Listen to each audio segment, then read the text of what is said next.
Miss Rumpfius. The lupine lady lives in a small house overlooking the sea.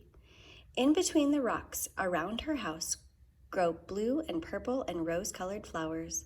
The lupine lady is little and old, but she has not always been that way. I know. She is my great aunt, and she told me so.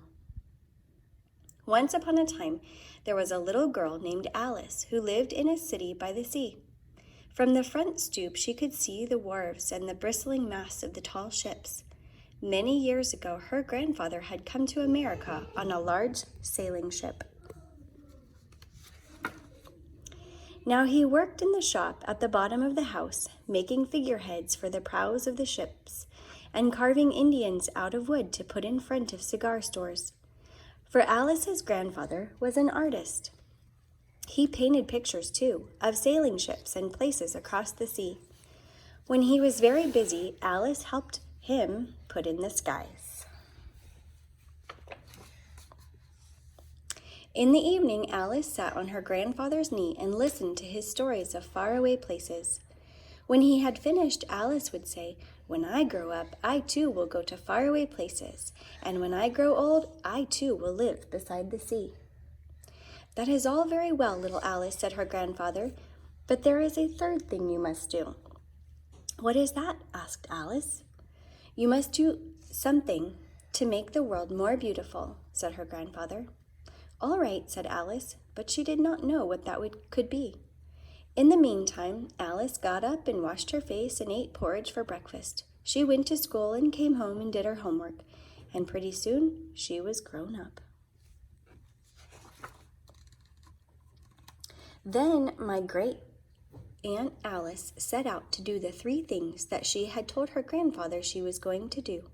She left home and went to live in another city far from the sea and the salt air.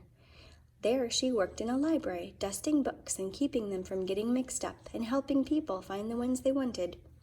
Some of the books told her about faraway places. People called her Miss Rumpfius now. Sometimes she went to the conservatory in the middle of the park. When she stepped inside on a wintry day, the warm, moist air wrapped itself around her, and the sweet smell of jasmine filled her nose. "This is almost like a tropical isle," said Miss Rumpfius, "but not quite." So Miss Rumpfius went to a real tropical island where people kept cockatoos and monkeys as pets. She walked on long beaches, picking up beautiful shells. One day she met the Bapa Raja, king of the fishing village. "You must be tired," he said. "Come into my house and rest." So Miss Rumpfius went in and met the Bapa Raja's wife. The Bapa Raja himself fetched a green coconut and cut a slice off the top so that Miss Rumpfius could drink the coconut water inside. Before she left, the Bapa Raja gave her a beautiful mother-of-pearl shell on which he had painted a bird of paradise and the words, "You will always remain in my heart." "You will always remain in mine too," said Miss Rumpfius. My great aunt Miss Alice Rumpfius climbed tall mountains where the snow never melted.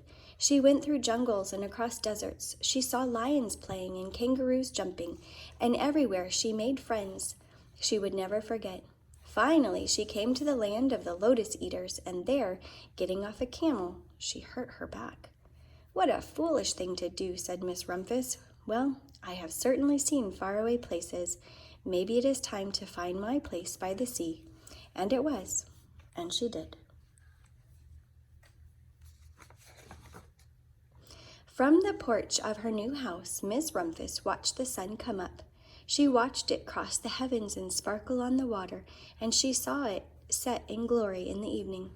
She started a little garden among the rocks that surrounded her house, and she planted a few flower seeds in the stony ground. Miss Rumpfius was almost perfectly happy. "But there is still one more thing I have to do," she said. "I have to do something that will make the world more beautiful." "But what? The world is already pretty nice," she thought, looking out over the ocean. The next spring, Miss Rumpfius was not very well. Her back was bothering her again, and she had to stay in bed most of the time. The flowers she had planted the summer before had come up and bloomed in spite of the stony ground. She could see them from her bedroom window, blue and purple and rose-colored. "Lupines," said Miss Rumphius with satisfaction. "I have always loved lupines the best. I wish I could plant more seeds this summer so that I could have still more flowers next year." But she was not able to.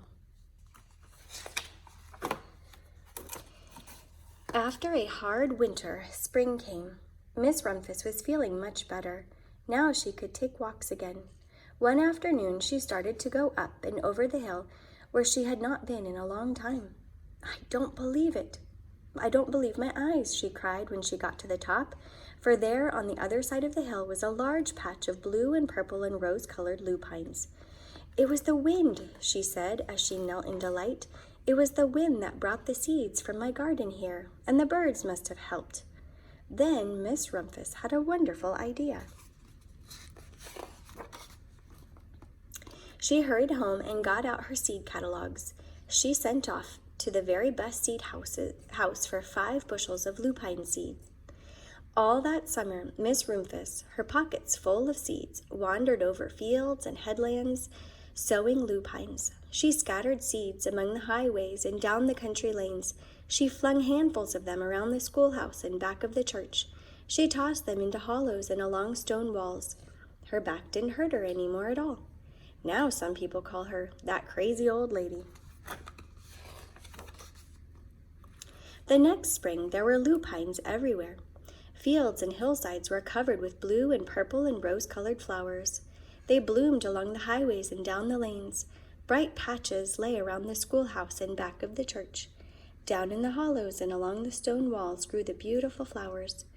Miss Rumphius had done the third, the most difficult thing of all. My great-aunt Alice, Miss Rumphius, is very old now. Her hair is very white. Every year there are more and more lupines. Now they call her the Lupine Lady. Sometimes my friends stand with me outside her gate, curious to see the old lady who planted the fields of lupines. When she invites us in, they come slowly. They think she is the oldest woman in the world. Often she tells us stories of faraway places. When I grow up, I tell her I too will go to faraway places and come home to live by the sea. "That is all very well, little Alice," says my aunt, "but there is a third thing you must do." "What is that?" I ask. "You must do something to make the world more beautiful." "All right," I say. But I do not know yet what that can be.